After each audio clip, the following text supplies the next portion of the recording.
بسم الله الرحمن الرحيم. الحمد لله والصلاة والسلام على رسول الله صلى الله عليه وسلم. السلام عليكم ورحمة الله وبركاته. الله أكبر. ولكن يحيى يوسف عمر إذن كسر السلام إياه مقالة بفلو رالينا هذا ما أنت وحوي والله سعوتان من أيامهن مريكن قديسة لقب لابو xalay waxaan arkayay email ay ku qoran tahay 180 milyan oo Mareykan ah ayaa dhaxantaasi ay maxaan ku raadayay ay affect garaysay bimacna waana meel walba ilaa iyo xagga hoose xataa baraf ma jirin laakiin ilaaha amarkiisa baraf baa hadda baraf baa ku soo dhacay maxaan ku raadayay Texas maxaan ku raadayay Arizona meelaas ala kulli xaal marka dhaxan baa iga keentay meeshay fadhigii isbedel xoog la ka dhacay Mareykan ala kulli xaal waxaan jeclaaday maanta horta ku tala galay baad maanta jimcaha shalay toole waqti baan waayay darsigii 17aad ee reerkaaga iyo sariirta ala kulli xaal horta aad baad u mahadsantihiin dhammaan waraysigii أنا لا يشين نقولي قف أدي ربطة درس يعني أنتو صاصع إنه صعده هل هالسوقر تاني عدنا الربين الله هالسوقرته ولي الحمد لله هبا محدث كل أسبوع لم بنسيه قف الله سوقري ودي درس مجرو درس يقولون هرت بس يدي سواء كل حجرة واحد درس ديني درس علميات أو علمي محن كل هذاي كصابسن arrimaha sariirta oo soo yar daraasaday iyo khibro marka tawfiiqda Allah na waafajiyo alxamdulillah Allah jalla wa ala ilaah subhanahu wa ta'ala ya ayadaha quraanka uu noogu sheegayna arintaas wuxuu ku saabsan ilaah amarkiisa ilaah jalla wa ala iyaa wuxuu leeyahay bacda cud billahi min shaytaan rajim nisaakum harthun lakum dumarkiinu waa beertiina فأتوا حرثكم أن شئتم بيرتيننا لنعاد ربطان كذاك عليا أي بمعنى بيرتنا وحوي سدا أصل بيرتا وحوي وماشي مرو لقد عاديو مرها سينا جيدا صبحيان جيدا سينا أنو كهرلو محن كنا داي أن فروتس أما وحلا عنو لقهرلو سدا سعد عن إله جل وعلا وقد اللي ماشاسي لبعدها قليسا sababtu ay noqotay qof walba inuu xaajadiisa gudanayo ayaa waxay keenaysaa in Ilaahay jalla wa ala uu dhaxdooda ka soo saaro cunug wiil ama gabadh kulliba ala kulli xaal marka ayaa arintu ay halka tahay oo arintu ay tahay reerkaaga iyo xaaladii aad kula noolaan lahayd xaajadii aad gudan lahayd sidaad u gudan lahayd ay ku saabsan tahay وحوي حديث ويسكب برين لكن ما حنريد سود المري لها وكليه ويكون بسبب تنزول شيء يكون سود دكتي سديده أيان لبن إلهي إذنك إن شاء الله تعالى إذن هيا مد ورسا حديث كوحوري جابر ابن عبد الله رضي الله تعالى عنه وحويلي وحجري جرتويلي ماشى لجدادو مدينة مكة يجوجين أيا واحد جرتويلي أن محن كل هذاي لمن كان يهودا أيام مركي دمرك أي سي جديان إسلام ماشي قلنا لكن ماشي محن كل هذاي حبين تترنكا دمرك لقى جاي مادو المها كذا الشاب أورنجرين وحول النقضاء المير عورا وإندوك الجيدان تاسع مركز الله جل وعلا مركز يدرس كل أحباب محن كل هذاي سدا أي داذين با إله جل وعلا آيات القرآن كسود الجيب نساءكم دمركين حرث لكم وبيرتينا ماشي أد محان كل هذاي واركتان ماشي أد محان كل هذاي ربطان كذاك عليا أو إسلام ماشي أنا أما سي جدي أما سو جدي أما فردي أما سرجوج أما جيف أما محان كل هجيل بجوج وحي أردن بعضي على كل حال ماشي ونتارجت كأنه النقطة نساءكم حرث لكم فأثوا حرثكم وحد ماشي وين ما نيسان ماشي الناس meesha aad rabtaan kaga kaalay. maxaa kuu soo hadhay xadiiska labaadna mujaahid ayaad ardayda wuxuu ahaa maxaan ku idhahdaay ibnu cabaas radi allahu canhu wuxuu yihi 3 jeer baan ka marsaday buu yidhi tafsiirka laygu celceliyey lanno ibnu cabaas radi allahu tacaala canhu ardaahu wuxuu ahaa xibra alqur'aan wuxuu garanayaa buu yidhi aayad walba meesha ay ku soo degtay sababtii ay ku soo degtay qofka ay u soo degtay intii buu yaqaan waana mufasir waana xibra alqur'aan baa la yidhahaya waxa weeye waa kii maxaan ku idhahdaay waxa weeye allahuma salli calaa sayidina maxamed waa khadkii ilaan boogga warqad marka la qorayo waa in khad lagu qoraa qalin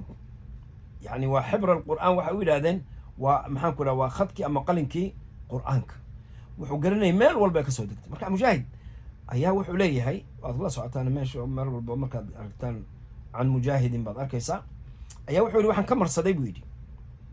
ibnu cabaas radi allahu tacaala canhu ardah ayaan ka marsaday 3 jeer buu igu soo celiyay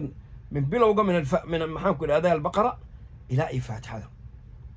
ayaan tafsiirkeeda aayad u dulmarnay aayad walba oo maxaan ku idhahdaay ee soo degtay waxaan weydiin jiray sababta ay ku soo degtay sida u soo degtay aan maxaan ku idhahdaay u dulmari jiray ilaa uu ka soo gaaray buu yidhi ibnu cabaas uu iga sheegay buu yidhi maxaan ku idhahdaay waxa weeye aayaddan nisaa'akum dumarkiinu waa beertiinana meeshii aad idinku aad rabtaan ayaad kaga imanaysaa oo ay tahay xubinka taranka walaalayaalow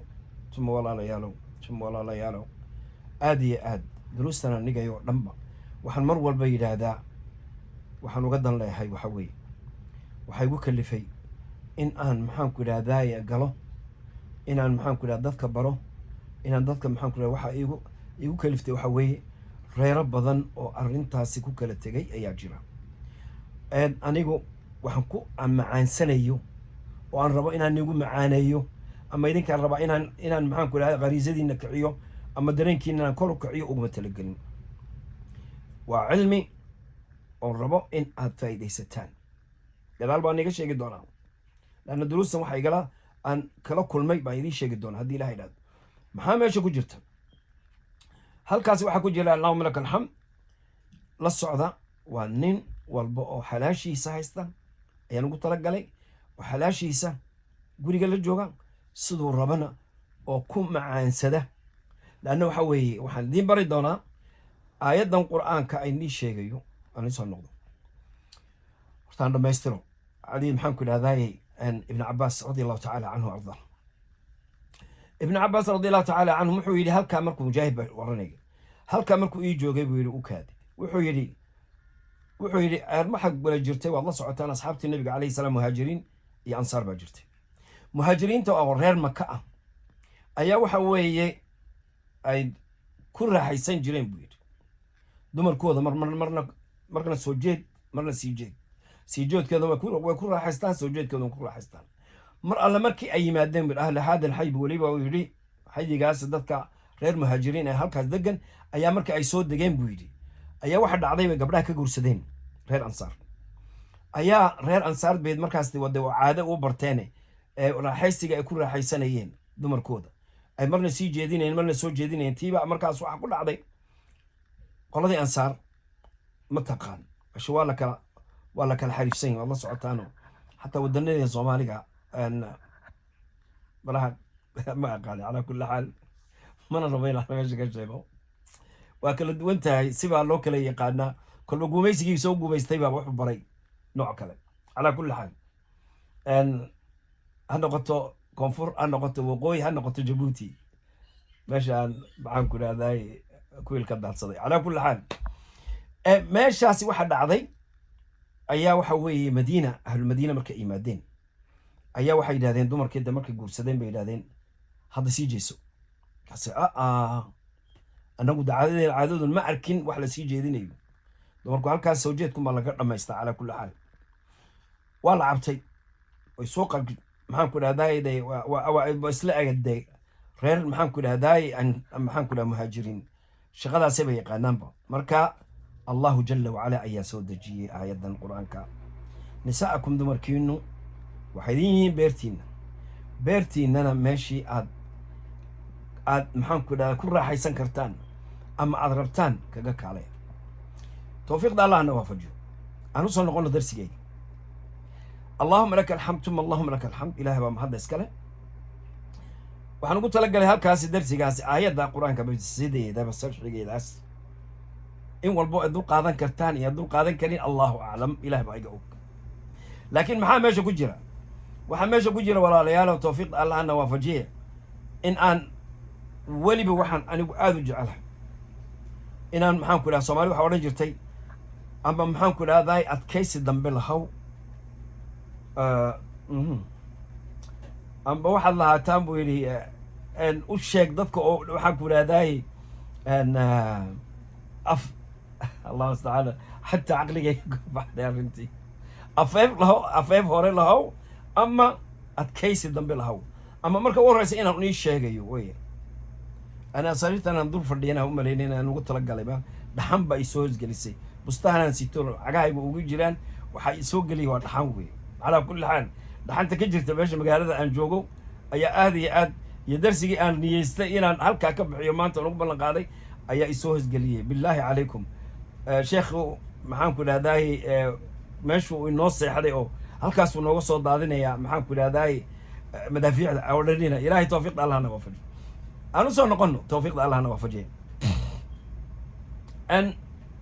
kolliba darsigan aan dhigayna wuxuuna waa laba darsi isku jira. waxaana ugu talagalay darsigan isagoo sidiisa ah,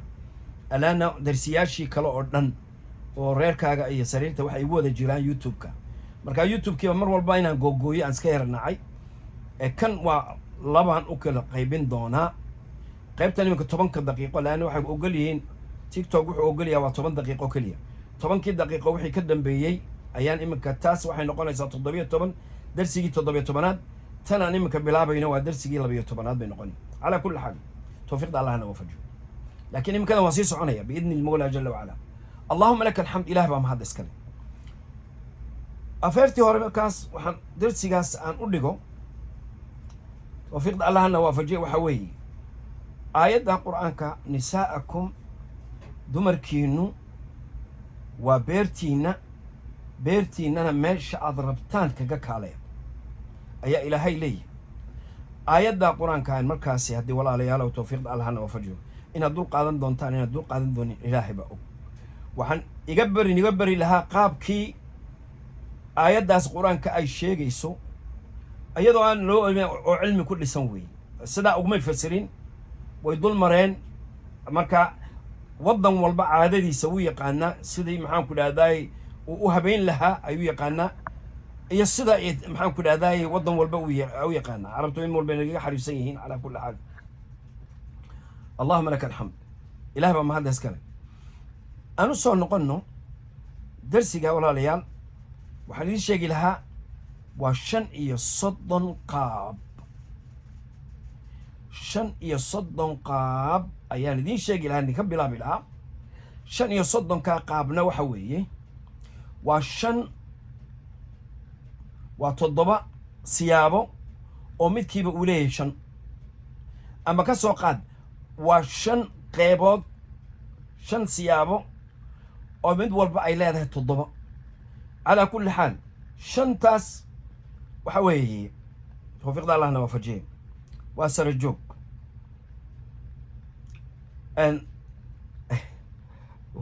waa sara joog, waa istaag, waa sii jeed iyo soo jeed, waa maxaan ku idhahdayey waa labaad. allahuma salli calaa maxamed. waxa weeye waa forar. intaasoo dhan walaalayaal tawfiiqda allahna waafajiye. haddana waan igu soo celinay. baaraka allah fiikum. wallahi waa ka khajalaa يعني يعيا لأن درسيا مركا عندي جيبها بريء درسيا عندي دمر بوي بدنايل ما شاء الله. إلهي توفيق ده الله عنه. والله دمر كوا كأد كيسي بديهين وأنا حاول تروفون إلى سجاد بقول الدمر أيام واحد عندي جي أفر إيه شن يفرتن دقيقة حد أنا ولي بوحى يقدر نايد وحوي سدا إيه احترام كله آداب تله أي وراي سنيان لبس عضاض وين مع الكيو نايد وحي نقطي waa question and answer. su-aal iyo jawaab waxaa iga qaadatay ku dhawaatay 2 saacadood. markaas ugu dambaysi waxay igu yidhahdeen sheekh waad inoo wadaa darsigani darsigan waxay yidhaahdeen annaga maxaan ku idhahdaayey innagu waxaa leey kolleyba waxa weeye receiver baan nahay kuwii qaadanayay baan nahay sidii loogu raaxaysan lahaa baan nahay raggii raaxaysan lahaa ayaga ilan iyagunbaa waxa weeye hadha bilaabayan iyagun baa na sii jeedin ama soo jeedin dumarka soomaalida waxay u badan yihiin inay wada xishood badan yihiin falidalik waxay yidhahdeen iyagaa markaas dadkii aad beri lahayd maha annaga waa dadkaan ka baran lahayn baa maqan mar alle marka saa igu yidhahdeen baan alxamdulillah waxaan idhi haye maxaad markaa rabtaan berri baan ku soo gelin doonaa baa layidhi qayb aan ku wada jirno haddaba dadkaan kuu sheegay waa dad wadaada wey oo akhyaar ah oo ilaahay ka cabsanaya oo mid walba xumaan aan u malaynayn inuu u socdo naxsibuhum kadalik saasaan u malayna dumarkana bidaat dumarka 900 ee i wareysanayna waxay u wada badan yihiin dumar raba inay ku camal falaan odayaashooda u raaxayaan oo ilaahay ay ugu dhawaadaan arrinka dambe aan raba inaan nii sheego waxa leeyahay walaalayaal tawfiiqda allahna waafajiye shaqadan oo wuxuu ilaahay isku abuuray labadiina ilaahay jalla wacala wuxuu ka dhigay waxay qabanayaan inay cibaado tahay xataa culamadii waxay isku hayeen in salaata leylka iyo ninkoo xaaskiisa u tagaa habeenkii oo xaajada ka gudanaya keebaa fadli badan ma kana fadli badan mise kana fadli badan imaam abu xaniifa iyo imaam adigu culamadii imaam abu xaniifa wuxuu yidhi inuu iska raaxaystaaba laanna ilaahay cibaadadii uu siiyeyba ayuu ku raaxaysanaya qoftii dumarkaana saas lahayd hadda cibaado inay tahayna waa ku caddaynaysaa waxay ku caddaynaysaa laba cibaadadoodba ummana caaisha hooyadeen ka hor yimi labadii cibaadadood waxa weeye midna waxa weeye inay nabiga u raaxayso calayhi salaatu salaam ay xaajadiisa u guddo midna waxay rabtaa inay soonto beritoole way imanaysaa waxay tahay rasuulka ilaahayow maxay kula tahay maad ii baahan tahay beritoole mise waan iska soomaa fiiri waa laba cibaadadood iska hor yimi marka waxaan markaa han ka hadlaya halkan ha ka soo qaadina ninkan waa waxa weeye wuxuu ka hadlaya waxyaalaha sariirta ku saabsan iyo waxyaalo badan calaa kulli xaal la soco aan usoo noqonno dumarkii mar alle markaasaa ay igu yidhahdeen waxaan ku yidhi haye waa hagaag markaas waxaan idhi markaasayna maalinta sidaasa inoogu kaalay waktigaas dumarkii raggii oo dhanba u sheegeen waxaan u malayn ilaa 1900 oo ayaa ku jiray markaan gelayay darsigana maan iskama galayay waxaan darsigan waa darsi aan diraasayaar ku sameeyey powerpoint buu igu jiraa computerka halkan sariirtana dhimika arkaysaan in walba sariir cusub aan soo gadano dumarkuna ay u badan yihiin sanad ama dhowrkii sanoba inay bedelaan maha iyadii waa mid kale wey calaa kulli xaal wallahi been sheegay xaggana fadhiyey laptopku way hor yaallay laptopku as a powerpoint buu igu jiraa anigoo darsigii markaasaa ugu sharxaya ayaan ka hadlayay waana u sheego waxaan ku yidhi walaalayaalow qof maxaan ku idhahdaa ku maqan jira maxaa la yidhahdaa taraagla-a oo ka maqan reerkiisa gabadh odayga uu ka maqan yahay maxaan ku idhaha gabadh jaamacad dhigato oo aan xaas lahayn wiil jaamacad dhigto aan xaas lahayn wiil meesha bannaan iska fadhiyo oon reer lahayn walaalayaal ugumaan talagelin haddii aad dhegaysataan ood rabtaan ka faa'idaysataanna waa very sensitive waxaan ka hadlayo waa waxaad sensitive ah wey marka marba hadduu sensitive yahay oo dareenkaaga uu kicinayo mar alle markuu dareenkaaga kiciyo si aanad xaaraan ugu dhicin waxaad ka soo qaadaa inaan xisaab kuu dhigayo 1+1 hal ku dar hal ku dar 10 maxaan ku dhahdaay 15 ku dhufo adigu inaan intaa ku barayo si aad u soo noqotid caqliganna sidiisa wuxuu la shaqeeyaa maxaan ku dhahdaay indhuhu ay caqligu waxay la shaqeeyaan maxaan ku dhahdaay xubinta taranka falidaalika aan wixii markaa maskaxda ku dhaco isbedel ayaa ku dhacay sidii hore aan igu sheegi jirayna isbedelka hore ku dhacayna waxa weeye waa in show oo wax looga sheego dhagoho ay ka maqlaan xataa bidaat dumarku ama bidaat waxa weeye 4 siyaabood 4 waxyaalo oo kiciya dareenkooda ayaa jira aragtida arkayaan ama dhagaha ay ka maqlayaan ama urta maxaan ku dhahdaay carfiga ninka ragga ah uu isa soo carfiyo taasina waa qaadeen iyo taabashada oo la taabto ayaa qofta dumarka sideedaba kicisa ninka raggaana waxa weeye labada dhagahaas inuu dhegta ka maqlo oo ka maqlo loogala hadlo maxaan ku dhahdaay sideeda wax ku saabsan maxaan ku galmada iyo waxaas ama gabadhii oo codkeeda u macaanaysay oo ku riyaaqaya waa dhegtii waa ma ka maqlay ama gabadhii oo sii socoto oo soo socota xadiisna waa jiraan xadiis nabiga calayhi salaatu wasallam uu yidhi tuqbilu maxaan ku idhahdaa biwajhi shaytaan tudbiru biwajhi qofta dumarka markuu ka hadlay